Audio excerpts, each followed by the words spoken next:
Selamat datang kembali untuk sahabat laut SeaWorld Ancol. Kami sudah tidak sabar untuk menyapa para sahabat laut. Sebelum kalian datang, kami selalu memastikan kebersihan area wahana yang dikunjungi karena kalian sungguh penting bagi kami. Kami juga menyediakan wastafel cuci tangan di beberapa titik untuk sahabat laut agar rutin mencuci tangan saat berekreasi. Pastikan diri kalian untuk selalu menggunakan masker ketika berekreasi ke SeaWorld Ancol.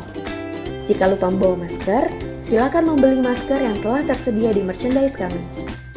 Tetap selalu menjaga jarak 2 meter antar pengunjung lainnya ya. Sebelum memasuki wahana, petugas kami akan melakukan pengecekan suhu tubuh kalian. Jika suhu tubuh terdeteksi lebih dari 37,3 derajat Celcius, maka kalian tidak diperbolehkan masuk ke wahana.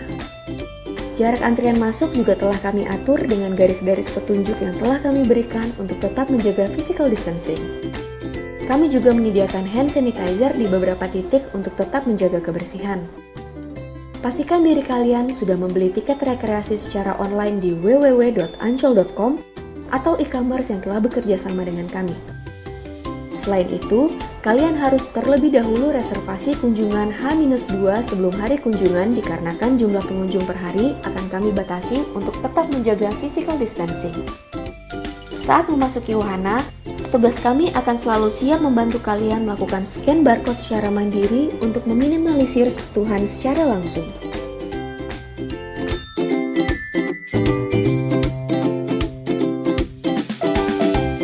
Kalian pasti sudah rindu melihat Pari dan kawan-kawannya di terowongan Antasena ini kan? Tetapi, tetap perhatikan jarak sesuai tanda yang telah kami berikan ya.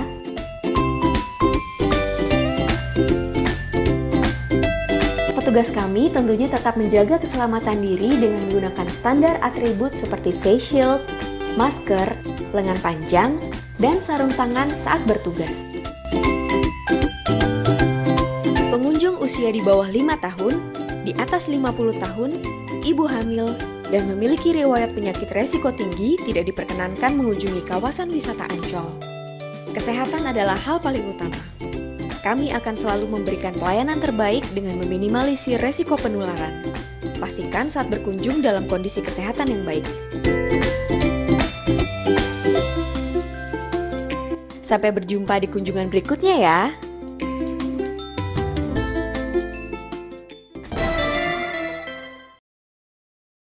Assalamualaikum warahmatullahi wabarakatuh. Kita jumpa lagi dalam program Ngobrol Pikiran bareng Gay Salifah. Teman-teman semua, hari ini saya berada di sebuah tempat yang menjadi legenda bukan hanya di Jakarta tapi juga se-Indonesia kayaknya ya. Karena tempat ini menjadi tempat yang pertama kali ada sebuah akuarium besar dengan 150 spesies ikan, namanya SeaWorld, dan ini adanya di Ancol, Taman Impian Jaya Ancol. Hari ini saya ditemani oleh teman-teman, ada Mbak Lucy, saya panggilnya Mbak aja karena masih sangat muda. Dia adalah dokter di sini yang merawat para ikan-ikan yang ada di sini, juga beberapa program lain. Lantas ada Mas Heri ya, beliau adalah penyelam yang membersihkan semua area di sini, juga memberikan makan ikan secara langsung, tapi nanti akan ada cerita serunya bagaimana memberikan makan ikan yang ikannya itu kira-kira dekat dengan leher kita gitu. Nah, bagaimana polanya itu akan agak seru itu ceritanya. Lantas ada Pak, ini nama artisnya Sion. Nama aslinya Akmel.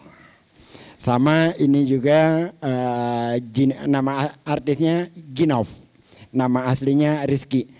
Ini kita seperti di tengah tempatnya memang seperti tempat-tempat drama ini, tempat ruang-ruang teater kayaknya, teatrikal. Cuma bedanya kalau di sini panggung belakangnya kan, kalau yang di sana gimmick-gimmick kesenian. Ini langsung ikan. Baik teman-teman semua, teman-teman ngopi bareng, kita mulai aja dari Mbak Lucy. Mbak, dulu itu sepengetahuan saya ya, dulu ya, laut di Ancol itu kotor, hitam gitu, hingga kesannya itu nggak menarik lah. Nah belakangan ini menjadi jauh lebih hijau, belum sampai pada biru, tapi sudah lebih hijau. Apa sih yang dilakukan oleh teman-teman di SeaWorld ini dengan laut Ancol yang kemudian relatif lebih bersih? Baik Bapak, terima kasih. Jadi ini sebenarnya teman-teman konservasi ya Pak, kita ditunjuk dari Ancol sebagai tim konservasi itu kemudian menghijaukan, istilahnya dalam tanda petik menghijaukan laut dengan program penanaman kerang hijau. Jadi sebenarnya kenapa memilih kerang hijau? Karena memang habitat alami di situ kerang hijau, dan sifat kerang hijau atau kerang pada umumnya adalah filter feeder. Jadi mengfilter air sebenarnya Pak, begitu. Oke, berapa lama prosesnya itu untuk air laut itu menjadi relatif lebih bersih? Kita butuh sebenarnya cukup untuk di Ancol sebenarnya butuh 1 juta kilo Pak, kalau nggak salah itu. Butuhnya. Iya, sebenarnya seperti itu program kita. Tapi kita awali itu kita coba itu dengan percobaan awal itu 1 kilo kerang hijau itu mampu memfiltrasi 10 liter air. 10 liter air. Iya, dalam 1 jam. Oke. Dalam 1 jam. Jadi durasinya berapa lama itu? Waktu memfilter air itu menjadi lebih hijau itu berarti tidak butuh sekian puluh tahun, nggak perlu ya? Sebenarnya tidak Pak, karena kan kita lakukan percobaan sebelumnya itu dalam akuarium, itu 1 kilo kerang hijau memfilter 10 liter air itu dalam waktu 1 jam. Jadi kalau misalnya sepanjang hidup si kerang hijau dia akan memfilter air itu terus sebenarnya Pak. Iya, sifatnya memang seperti itu gitu. Ya. Tapi memang yang dibutuhkan untuk dalam waktu yang bersamaan memang cukup banyak gitu Pak. Memang cukup banyak ya. Iya. Selama ini kerang hijaunya dari Ancol sendiri atau banyak dari teman-teman yang pencinta lingkungan atau kerjasama dengan lembaga-lembaga lain atau gimana? Jadi kita menanamnya bukan kerang hijaunya tetapi kulit kerangnya Pak. Oke. Kita memang kita sendiri awalnya, kemudian kita menyampaikan juga mungkin ada teman-teman yang mau berbagi bersama dengan kita program kita, jadi kita tawarkan juga. Jadi di awal-awal kita sendiri itu kita ambil kulit itu sebagai media tumbuh sebenarnya tumbuhnya gitu Pak. Jadi kalaupun kita berbagi dengan teman-teman juga dengan kulit kerangnya juga gitu, bukan kerang hijaunya. Bukan kerang hijaunya ya. Iya, betul. Jadi begitu ya, bahwa laut di pinggiran Ancol ini relatif lebih bersih berkat teman-teman di konservasi. Jadi bagi teman-teman pencinta lingkungan mungkin bisa mengajak kerjasama lebih erat lagi dalam rangka bersih-bersih laut, bukan lagi dalam hal membersihkan pantainya, tetapi membawa kulit kerang hijau di sini yang karena masih dibutuhkan berapa juta tadi? 1 juta kerang hijau, luar biasa besar ya, banyak, dan itu kerja panjang sebenarnya. Terus ada lagi nih Bu, SeaWorld itu sebagai edukasi anak-anak itu menarik ya. Saya melihat ada dari semacam botol-botol plastik gitu untuk lingkungan. Itu dalam rangka apa sebenarnya itu? Mengedukasi Pak, mengedukasi bahwa sampah plastik kita banyak banget. Dan itu sebenarnya sampah plastik itu beresiko di dalam laut, sebenarnya nggak hanya ya di tanah, di laut itu semua beresiko, bahkan beresiko terhadap biota-biotanya Pak, biota atau hewan-hewannya.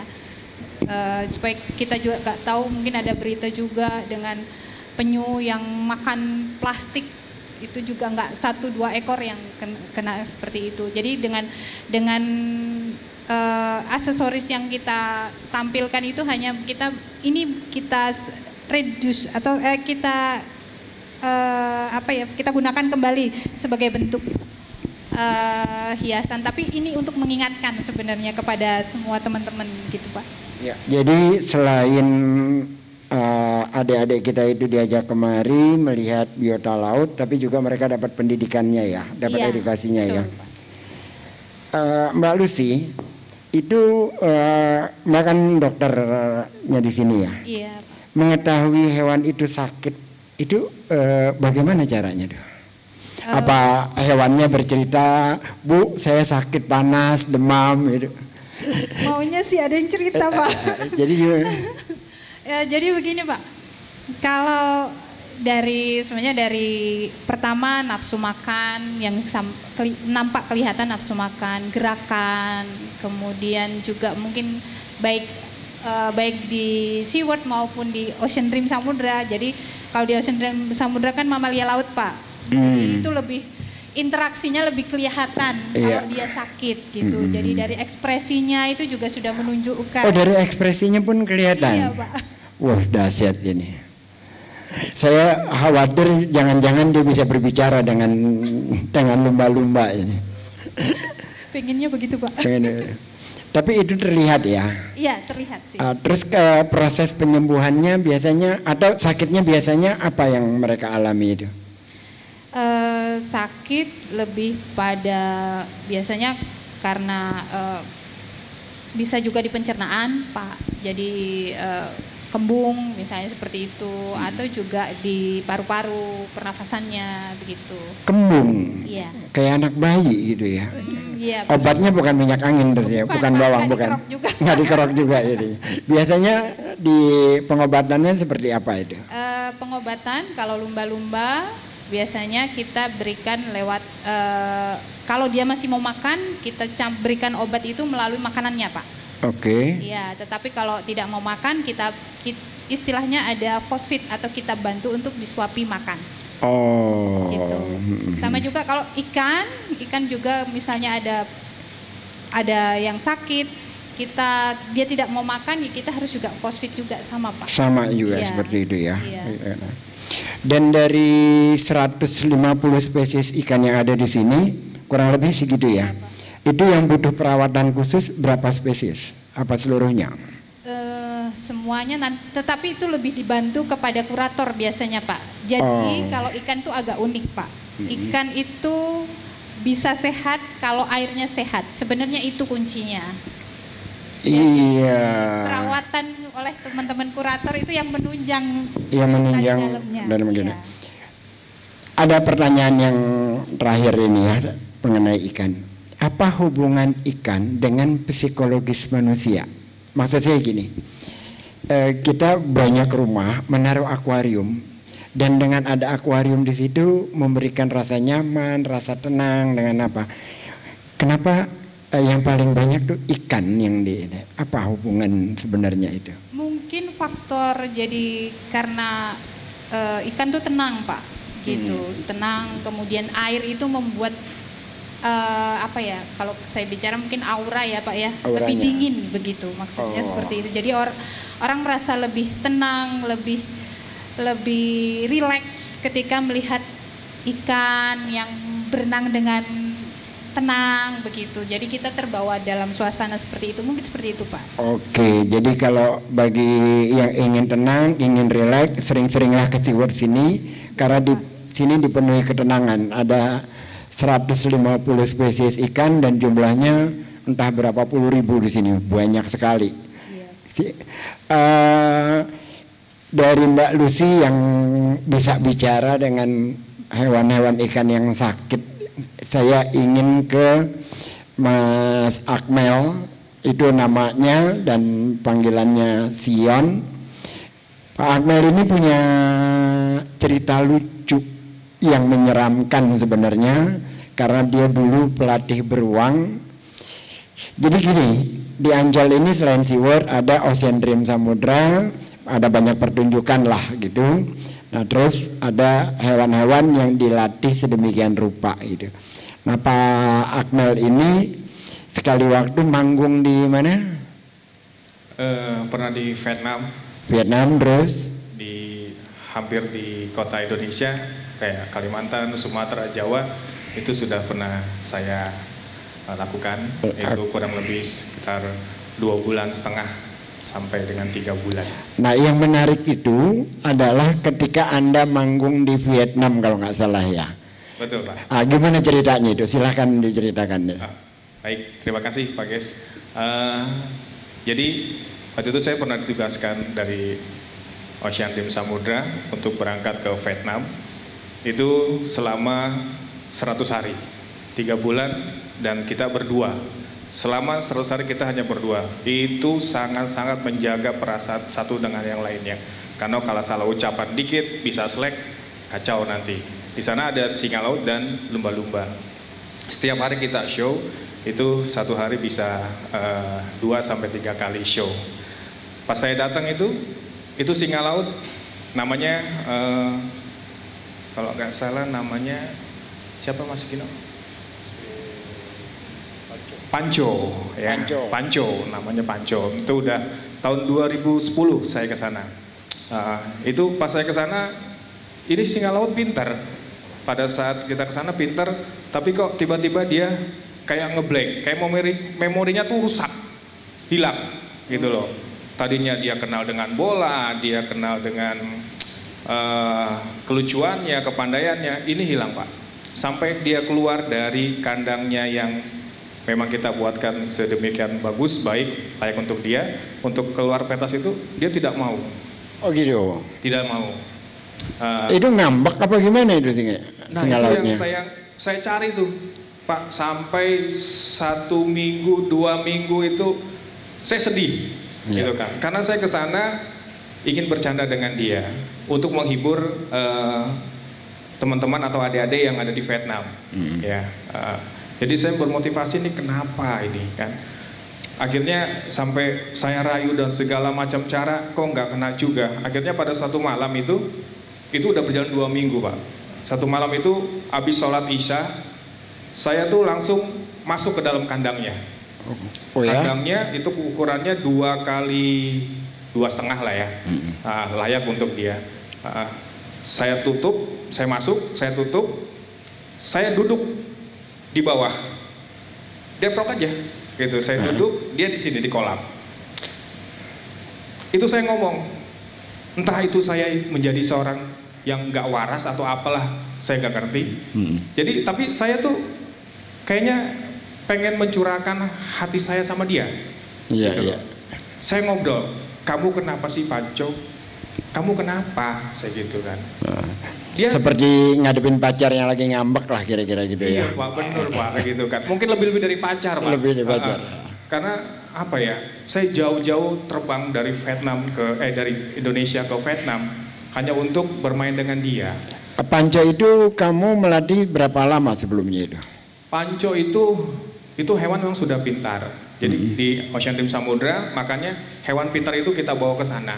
Jadi biar di sana tidak ada kendala. Tapi entah kenapa tiba-tiba sudah. Enggak, sebelum dia menjadi pintar kamu merawatnya berapa lama itu?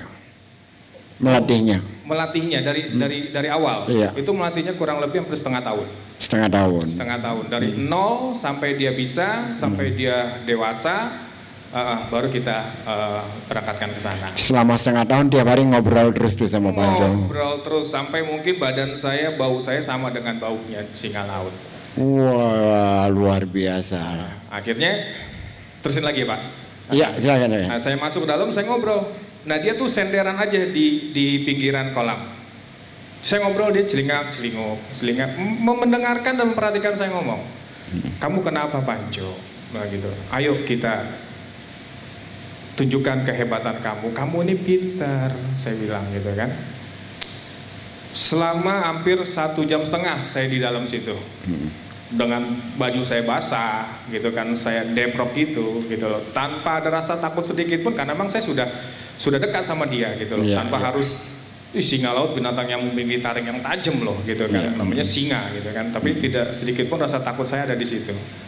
Akhirnya udah selesai, saya keluar, nggak tahu, Allahu alam, subhanallah, besok pagi dia mau keluar Pak. Dari kandangnya? Dari kandang, show, saya juga kaget. dan pelan-pelan dia mau naik ke podium dan mau untuk beratraksi lagi walaupun pelan-pelan, dan sudah mulai saya lihat tuh ketenangan dia sudah dapet gitu kan. Akhirnya 1 hari, 2 hari, 3 hari itu semuanya kembali normal lagi. Kembali normal Lagi sampai saya pulang, sampai diganti dengan rekan saya juga. Saya bilang, tolong perhatikan Panco, ini sudah lebih baik lah, saya bilang gitu kan. Tolong diperhatikan, tolong dijaga lagi, jangan sampai dia ngambek lagi, saya bilang gitu. Nah itu di situ saya baru berpikir, ternyata hewan itu sama dengan kayak anak-anak gitu loh, dengan anak di rumah. Jadi kenali, dekati, sayangi. Iya. Ya. Jadi jangan pernah meninggalkan orang yang atau sesuatu makhluk yang kita sayangi itu dengan sesuatu yang buruk. Misal kita habis marahin dia, kita habis mukul dia, jangan kita langsung tinggal pergi. Tapi kita kembalikan lagi rasa kepercayaan dia, keterangan dia sama kita bahwa kamu itu salah loh. Jadi memang ada dimarahinnya juga hewan-hewan itu. Kenapa? Dalam mendidiknya itu ada dimarahinnya juga ada. Marah itu kayak dibentak, Dok.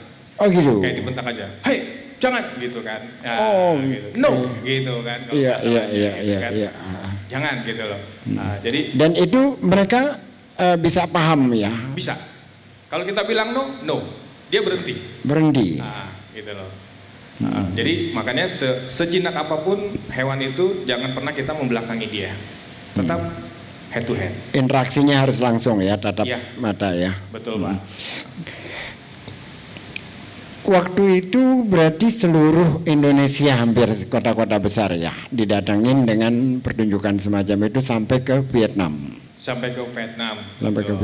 Vietnam, Malaysia, Timur Tengah juga pernah ya. Pernah juga Timur Tengah. Kalau saya hanya Vietnam dan Malaysia dan juga kota-kota di Indonesia. Gitu, Pak. Jadi ya alhamdulillah dengan saya bersahabat dengan satwa-satwa yang di Ocean Dream Samudra, ya sampai sekarang saya masih berada di Ancol gitu. Iya. Dan mana lebih memberatkan, orang-orang yang di Ancol atau hewan-hewannya?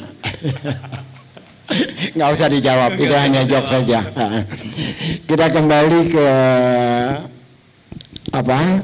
tentang bagaimana merawat hewan-hewan yang ada di SeaWorld maupun di Ocean Dream Samudra. Dan di sebelah kanan saya ini ada Pak Heri. Pak Heri adalah penyelam, dan di SeaWorld ini satu-satunya menurut informasi yang kami miliki yang memiliki pakaian khusus untuk memberi makan ikan hiu, Pak ya? Iya betul, Pak. Shark. Nah itu cara memberi makan ikan hiu gimana caranya tuh, Pak? Iya Pak, baik Pak, terima kasih Pak. Untuk hiu kita informasi kita punya sakuarium namanya Pak.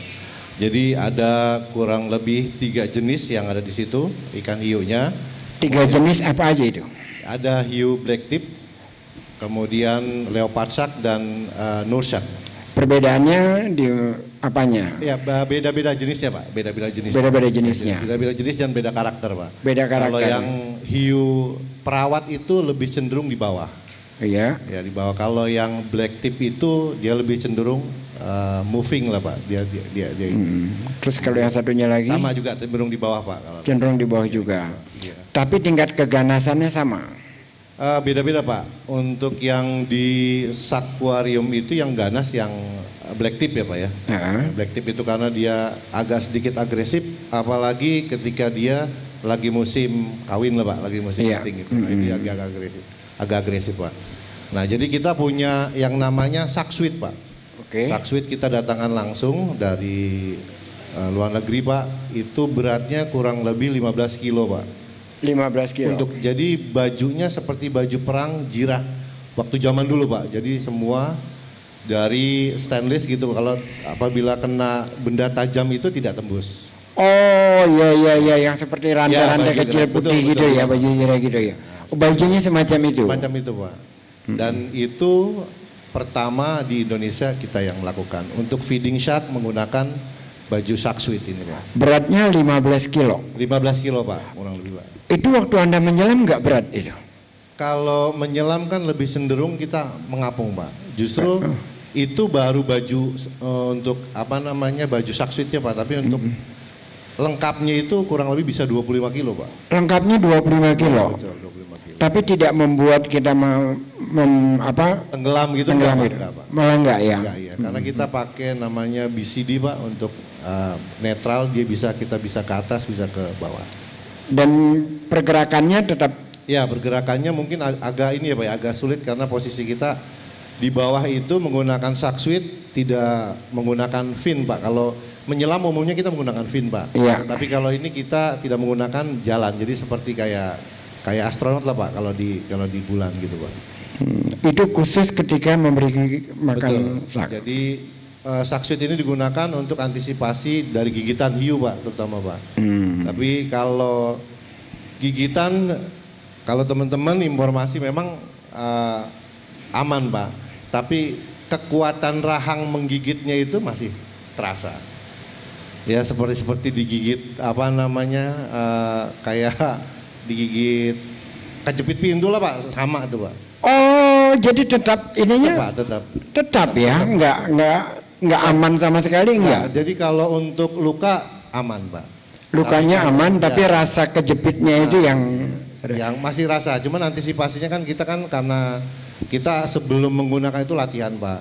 Jadi bagaimana caranya kita meminimalkan hal itu terjadi. Jadi kalau semuanya dia mau menggigit, kita sudah antisipasi. Yang pertama mungkin kita pakai stick Pak, agar interaksi tangan secara langsung dengan apa namanya mulut hiunya itu agak jauh. Satu itu. Yang kedua refleksi kita Pak, sama kayak mungkin Mas Yon ya, kalau seumpamanya dia itu agresif lagi lapar Pak, kita harus tahu. Cara tahunya dia lagi lapar gimana? Aktivitasnya lebih cenderung aktif dia Pak. Lebih cenderung berenangnya lebih agresif tuh aktif ya, lebih aktif berenangnya itu. Nah itu kita bisa melihat bahwa ini lapar. Nah itu biasanya kalau penyelam itu kita dahulukan Pak. Kita kasih dulu, kita berapa kali, 2 kali, 3 kali pasti dia akan menghindar kalau udah dapat. Tapi kalau belum kita kasih ya terus aja gitu ya. Terus dia ngejar sampai dia dapat gitu loh Pak. Agresif dan mengejar ya? Iya betul Pak. Selama ini udah berapa kali kena gigitan? Kalau ini Pak informasi Pak, semua penyelam di sini rata-rata udah pernah kena gigit Pak. Sudah pernah. Ya mungkin kalau pulang diomelin sama istrinya, ini kenapa nih ada biru-biru, sangkain gimana gitu ya Pak ya. Tapi karena digigit mungkin pari, terus ikan hiu juga bisa juga, penyu juga bisa gigit Pak. Dahsyat mainnya ya. Kita digigit nyamuk, dia digigit hiu. Iya Pak. Dan itu butuh nyali yang luar biasa. Ya, seperti Pak Sion bilang Pak, jadi kalau kita takut justru binatang itu atau biota itu malah menyerang kita. Tapi kalau kita berani justru dia akan ya respect lah Pak kita. Apalagi kalau kita tahu mereka tahu tuh kita kasih makan. Dia akan lebih ini. Yang paling utama sih Pak, baunya udah sama Pak. Baunya ya, baunya udah sama, jadi udah hafal ya, udah hafal gitu. Kira-kira kurang lebih lah lo sama gua gitu ya. Udah gitu Pak. Ini menarik teman-teman, bagaimana seluas ini cara memberi makannya harus khusus dengan pakaian yang khusus, tapi ada lagi yang lebih dari itu yang juga tidak harus dilakukan.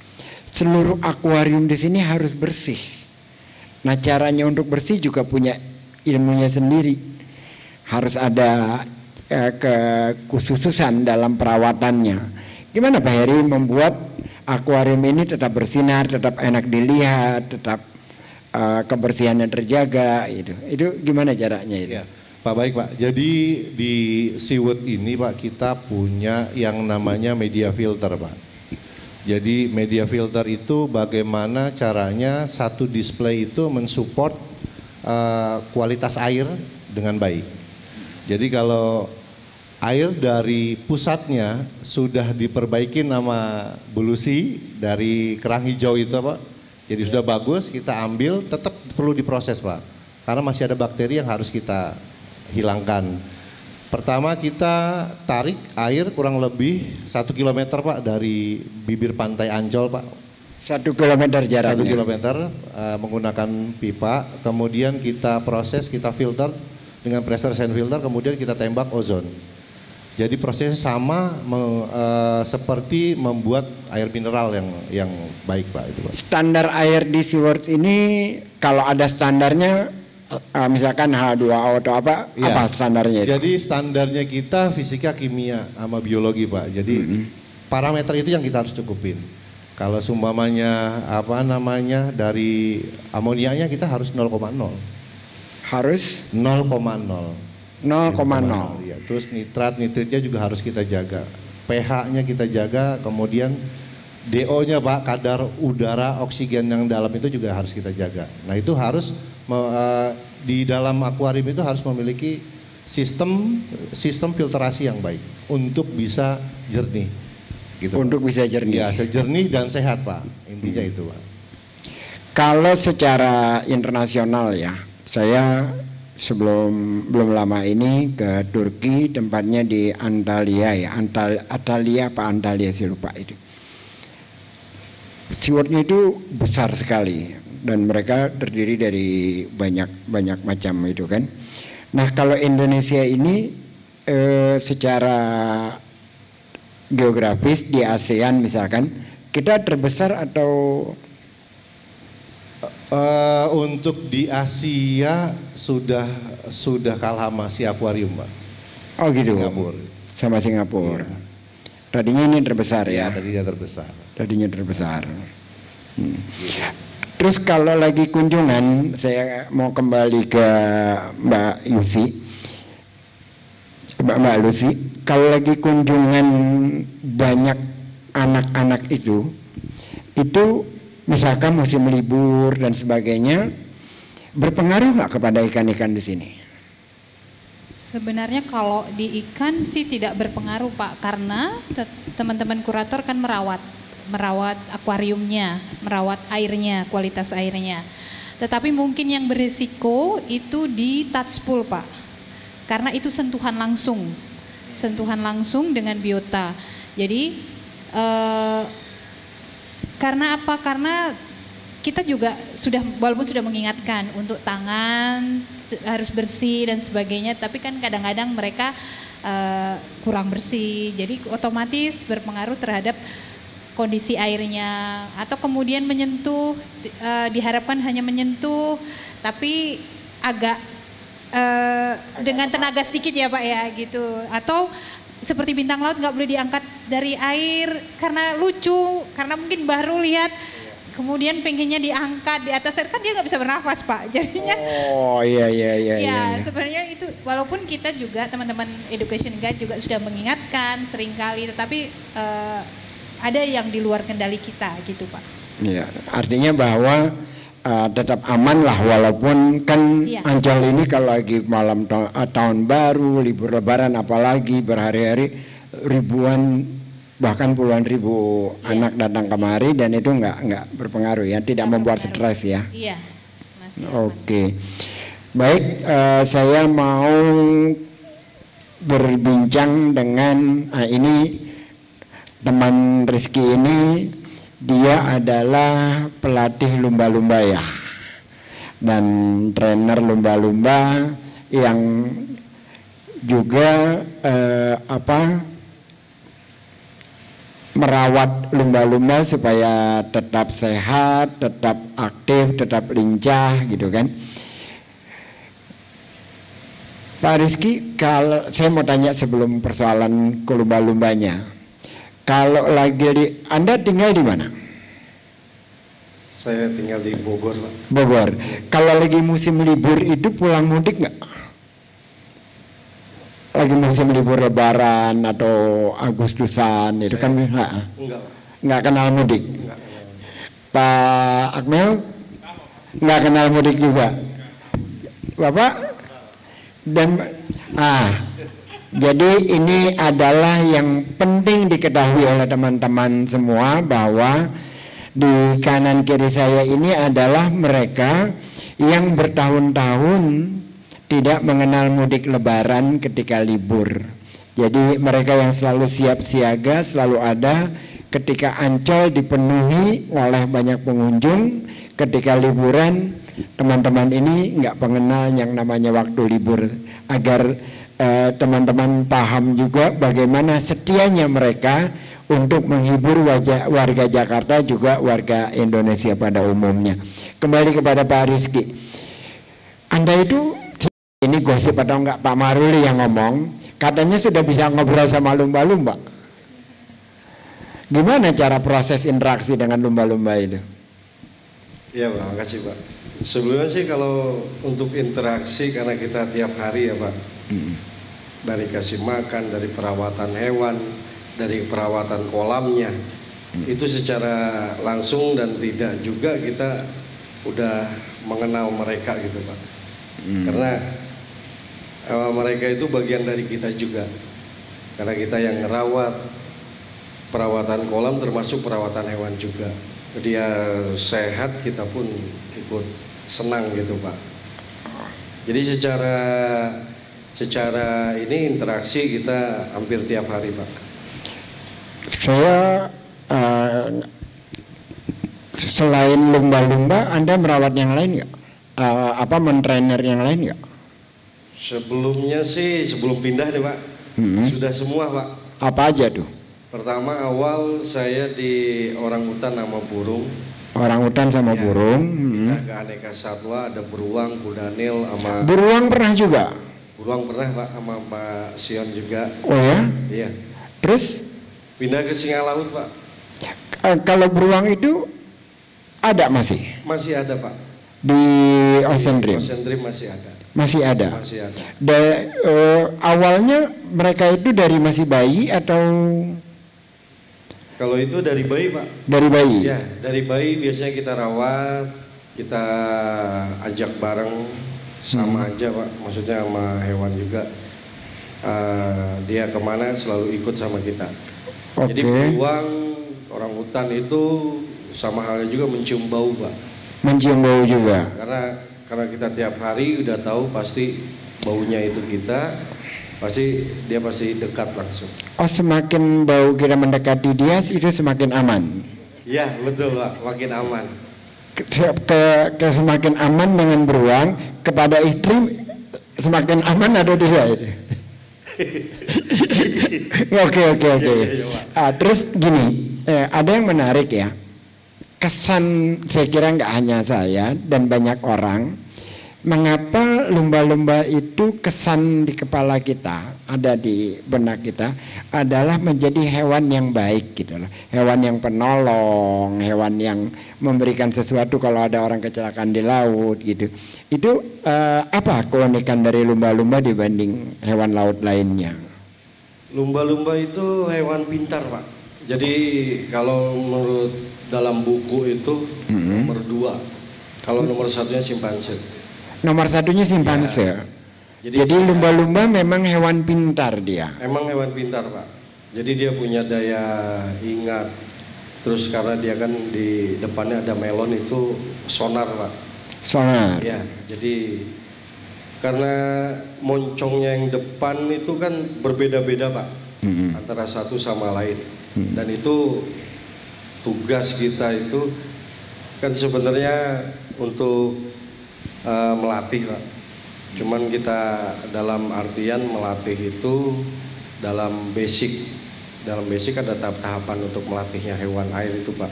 Tahapan pertamanya bagaimana itu? Tahapan pertama pengenalan diri kita sama dia. Tahapan pertama. Tahapan kedua pengenalan pakan biasanya.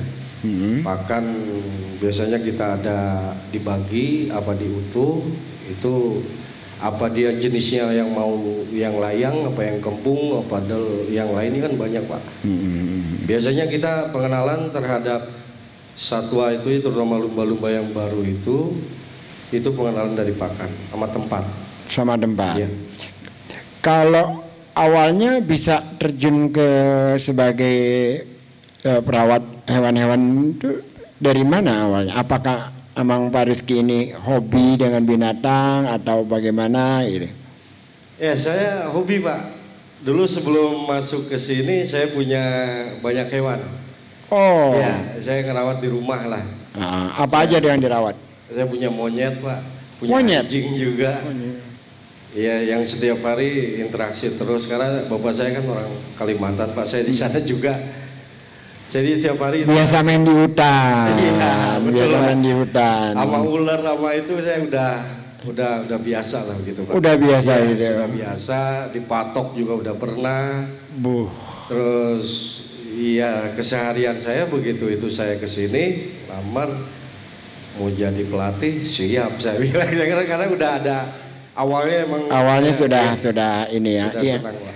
Dan mana lebih sulit berinteraksi dan yang tadi kamu sebut itu, lumba-lumba, terus beruang, terus apalagi tadi orang hutan. Nah, mana yang paling sulit berinteraksi dari semua itu? Kalau yang paling sulit sih tidak ada, Pak. Tidak ada. Sebenarnya, Pak. Tergantung dari kitanya ini, Pak. Iya. Kalau gitu yang paling membahayakan? Yang paling membahayakan ada orang hutan, Pak. Orang hutan. Beruang, udah itu. Ya, karena orang hutan itu kalau sudah jalan tinggi hampir sama kayak kita. Tinggi hampir sama.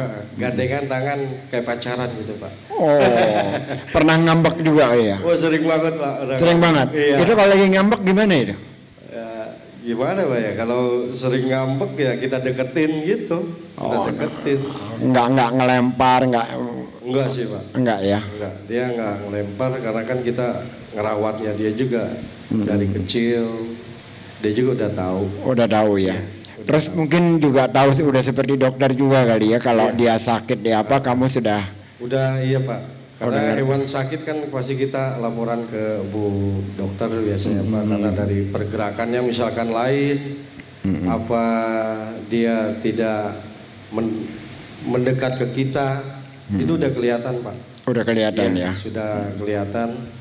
Kalau misalkan dikasih makan dia menjauh, dideketin menjauh, kita berenang bareng juga begitu. Tapi ada pengalaman unik, Pak. Saya juga sama kayak Mas Sion ini.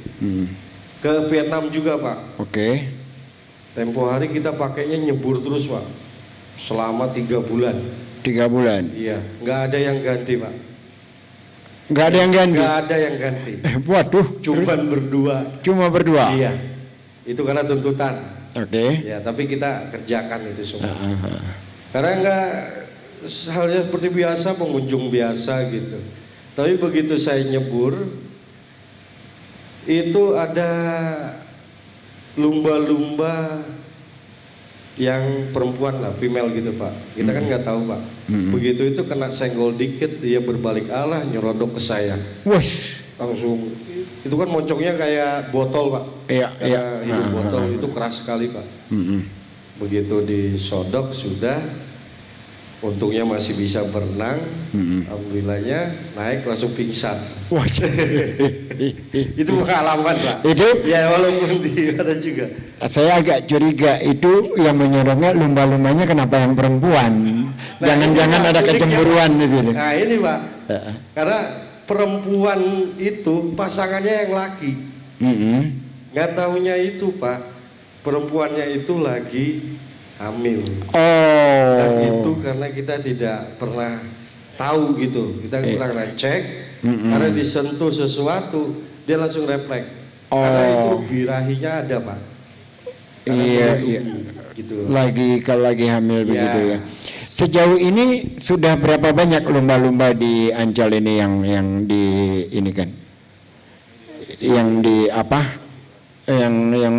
diternakannya? Hampir 75% itu sudah kelahiran di sini, Pak. 75%? Ya, 75% yang ada di Ancol itu kelahiran di sini.